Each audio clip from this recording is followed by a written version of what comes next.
The Archdiocese of Chicago is a vibrant and diverse faith community. We celebrate our faith through worship, evangelization, and reaching out to the needy. Welcome to Catholic Chicago.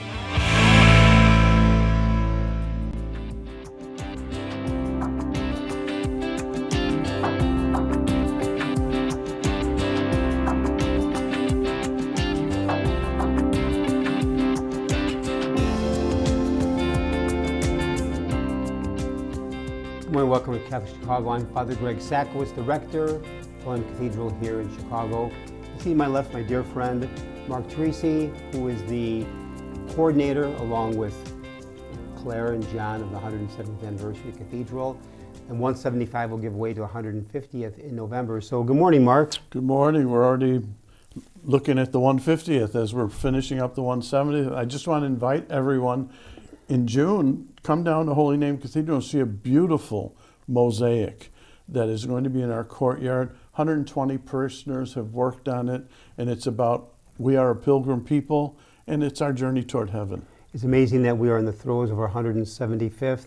Started last November, and this November 23rd or 21st gives way to our 150th. So two landmark moments. It's hard to believe that the cathedral is 150 years old as a cathedral, right, but as a parish, 175 years old, and the time is flying. And also, welcome to the month of May. Right, and welcome to the Cub record in April. What was it? It was pretty good. I think it was 16 and 9. Well, they're in first. Yeah, they're in first. And the White Sox 18 and 12. What was it? Michael said 12. 19 and 12. Okay, it's an excellent record, and I'm guessing the Cubs will win their division. Wow, that would be great. And the White Sox could break their own record from last year. And I'm a White Sox fan, but they lost 121 games last year. They could possibly break it. I hope I'm wrong. Yeah. But the Cubs, they are the real deal. They're not the best team in baseball, but they're good. But once you get to the playoffs, anything can happen. Exactly. We have a great program lined up here today on Catholic Chicago. St. Josephine Bakhita Parish, located 2132 East 72nd Street, is hosting the 4th annual South Shore Summer Safety Town Hall meeting on Saturday, May 17th between noon and 2:30 p.m. at St. Josephine Bakhita Auditorium. This year's theme is Bridges Over Troubled Waters, Navigating Current Decisions which Affect All of Us. This event is free and open to the public. Join us to talk about the 4th annual South Shore Summer Safety Town Hall meeting are Larry Campbell and Sandra Botello. Larry and Sandra, welcome to the program. Good morning. Morning. Good morning, thank you. And to let our listeners know, Larry, born in New Orleans, and Sandra from Idaho.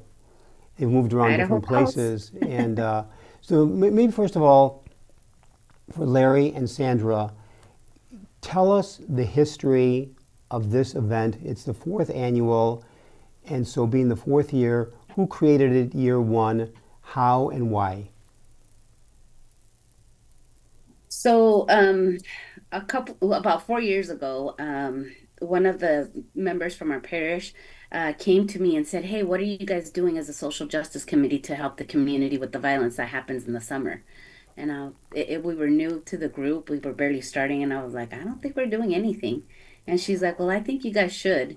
And so I brought it to the board, and people kind of looked at me funny, but I was like, no, I think we need to do something because I love my neighborhood. I've been in South Shore for a little over 11 years, and the violence is something that we have to address every summer.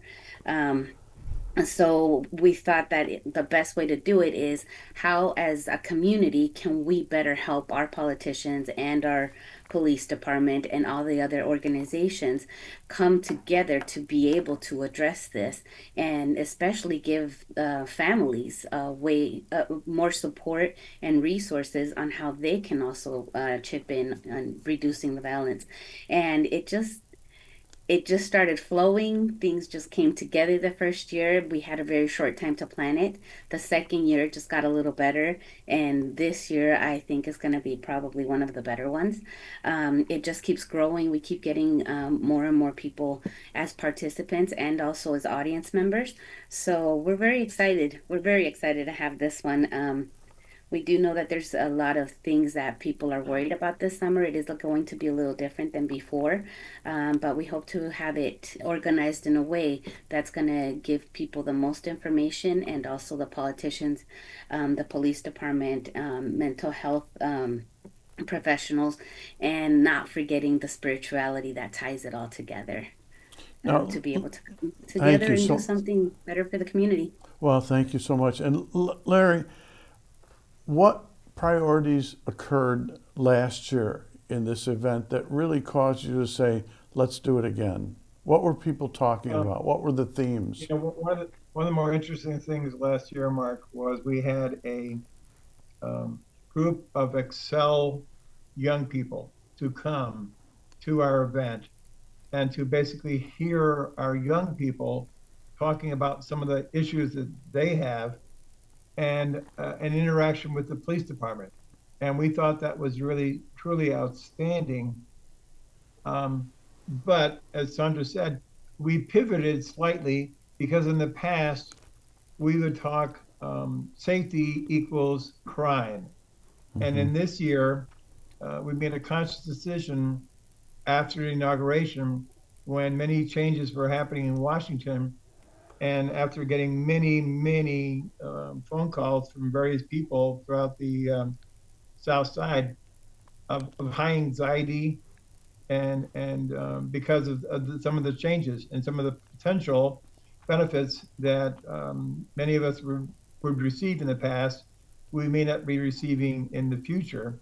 And this is why we changed it to more of a focus on safety being our own situation, our financial situation, as well as some other things that we hope at the end of this session, people will be a little bit more relieved and have an opportunity to hear from some folks that may have some answers. And the other thing, of course, is we'll have some printed resources to give to everybody so they have choices to make if things happen. Larry, how many people showed up last year? Over 150. Wow. Wait, over 150 people came, Wow. and this year you're probably expecting more. Then We I hope get, so. listening to you, Larry and Sandra, I get the impression one of the best outcomes is that people feel listened to, that they feel listened to and heard. But then, as they were being listened to last year, what positive outcome came from last year that made a difference between last year and moving toward this year? Like, well, what was one positive outcome? I think with we always have like a segment with Q&A, so we allow the community to ask questions, and some were worried about employment, and Senator Robert Peters and Alderman Yancey started speaking about new jobs that were going to be happening on the South Side. I don't remember the name of the thing, but it's something quantum. But it's supposed to be big, and it's going to be bringing a lot of jobs to the community. And that was something that was shocking to all of us, because I had not heard of it. Most everybody hadn't. But just to get those little inside tips, it's like, oh, we are moving in the right direction. We do have great leaders that are bringing more opportunities. So that was really nice. And Larry and Sandra, both of you, two things for our viewers. Saint Josephine Bakhita Parish. Who is Saint Josephine, and how does she inspire this movement? You're moving into the community, which I think a parish should be moving. They should be leaders and catalysts in the community. Who is she, and how is she inspiring you? St. Joseph Bakhita was a slave, and she was brought over in the late 1800s to Italy from Africa. And she was the slave of the Italian consul. And in Italy, they were certainly more enlightened, and they gave her freedom. And from that, she discerned that she wanted to give service back, and she became a sister. And again, just like a lot of issues back then, there was some resistance from some of the orders to have Josephine Bakhita to be made a nun, but she stuck with it, and her piety and her generous heart impressed so many people that she eventually was ordained a saint of the Catholic Church. Beautiful. Great, boy, that's a great background. And Sandra, Sandra, how does she inspire you? For me, when the parishes were closing down and we needed a new saint, I was really hoping that we would get somebody that would represent our community. And St. Josephine Bakhita was Black, and she was a woman, a very strong woman. And when I would sit in the pews, that's all I would see around me is some strong, beautiful women that have deep roots in their faith. And that's who represents us. She had a very hard upbringing. She was beaten so bad and scarred so bad from the age of 7 to about 18 that she even forgot her name. Wow. So when she was taken to Italy and put in this convent, it was more of, well, you belong to us. We're going on vacation. We don't want you to run away. So they put her there. But she was, through all of the violence and everything that she lived through, she still kept a beautiful, loving heart. And these nuns that took her in would teach her and showed her who God was. And she just fell in love. And some of her quotes are beautiful. I don't have any off the top of my head, but as I've gone through them, they are very beautiful. They're very inspiring. And it's like, I think she's a great representation of who we are in the community. out of curiosity, she died at what age? Any idea? Maybe 50s, I think. I don't Yeah, know. I thought it was in the 60s, but maybe Yeah. Sandra might be right. Yeah, okay, so she didn't die at the age of 25 or something. No. It's interesting that, No, for no. both No, Larry she and made it to for middle age. I can't say lived a full life because my gosh, I think to die at the age of 60 is rather young. Now, when I was 25 years old, I thought 60 was You old. got that right. Now that I'm 72, I think, wow, 60, what a youngster. A kid. What a kid. And Your before we go to second break, teenage years, right? before we go to break, Sandra and Larry, how has this event, now in the 4th year, you both have been involved from day one, how has this event touched and shaped your life? It's got to have done something to you because the very fact that at year 1, year 2, year 3, as you're talking today, there's a lot of joy and enthusiasm and hope for year 4 on May 17th. How has this event shaped and touched you? Well, as you know, Father Greg, I belong to a nonviolence organization, Nonviolence Works, Right. and it so happens that both myself and Alfredi Weedham, one of my colleagues, is on the Social Justice Committee, and therefore anything that we can bring the community an opportunity to understand that nonviolence is a way of life that can help all of us live a more joyous life and a more resilient life. And, again, I think while we're not going to discuss this in the town hall meeting, certainly we know there have been plenty of peaceful protests, and I stress the word peaceful protests throughout the country to talk about that we want to share our beliefs about what something is going on. So it's just been very important for me for taking Sandra's idea of a number of years ago and actually implementing it and making people to, like I said, to be more informed of what they can do to make themselves safer. How about for you, Sandra? For me, I think the greatest part is knowing that there are a lot of organizations already in the community doing great work, but a lot of them don't know each other, and a lot of them didn't really know what the other was doing. So when we had this, we just said, okay, I feel we need to invite these people, they're already on 71st Street, it's close. And then when they started talking, they're like, oh, I do this part, but I'm missing this part. Or I do this part, I think I'm going to refer my people to you. So there's the networking that takes place that is enhancing the services that each individual or each family is receiving, because now those connections are being made. That's terrific. Beautiful. We're going to take a little break. Catholic Chicago, Father Greg Sakowicz, Mark Tracy here with Larry Campbell, Sandra Botello. St. Josephine Bakhita Parish, located 2132 East 72nd Street, is hosting the 4th annual South Shore Summer Safety Town Hall meeting Saturday, May 17th between noon and 2:30. We'll be back in a few minutes to continue our discussion on how is St. Josephine impacting today the life and times of the folks in her parish. We'll be back in a few minutes. Please stay tuned.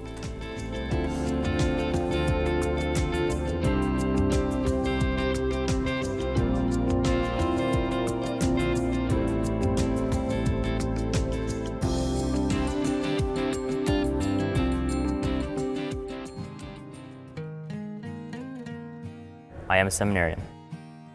The Church needs compassionate and well-trained priests to help guide each of us through life. What inspires me, what draws me always to the priesthood is continue to see priests be a beacon of hope for other people. You can play a part in the education of these young men as they prepare for a life of service to others. I want to be that beacon of hope too, and it sets my heart on fire. To support our seminarians, make your gift at archchicago.org/seminarian fund or call 312-534-7959.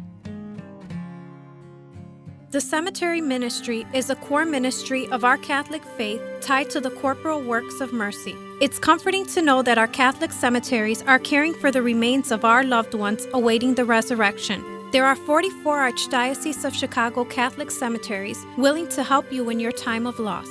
Call 708-449-6100 or visit CatholicCemeteriesChicago.org. Catholic Cemeteries, serving the Catholic community since 1837.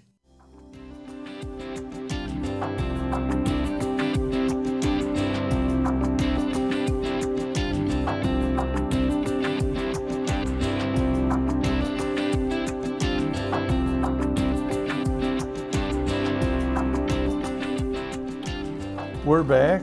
Catholic Chicago, Father Greg Sakowicz, Mark Tracy here with Larry Campbell. Sandra, I'm saying Botello. Now, how That's do you... Spanish. Yeah, is that correct? There it is. In Spanish, it's correct. Okay, Sandra. Oh, I'm so impressed. Wow, show me up again. That's about as bilingual as I get. But anyway, I'm fascinated with both of your commitment. It's not only to this South Shore Summer Safety Town Hall at St. Bakhita's, but your commitment to social justice. And maybe both of you, Sandra, maybe you could start. You mentioned it before. Where does that come from? I mean, that's a heavy-duty, challenging commitment.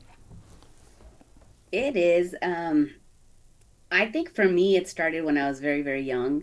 Both of my parents were immigrants from Mexico, and I'm the firstborn oldest daughter, so I had to be with them interpreting everywhere, going to doctor's appointments, being their face in court, whatever things were going on, I had to do it. And I did see a lot of injustices, so whenever I was able to speak up, I did, and I've really been doing it since I was really little. No, that's just Sandra, been real quick. ingrained in me. It's like always stand up for the people that don't have a voice. Sandra, real quick, have you paid a price for the times you stood up? Because you said I stood up. Every single time. Okay. Yeah. And why do you keep standing up? Why do you keep standing up?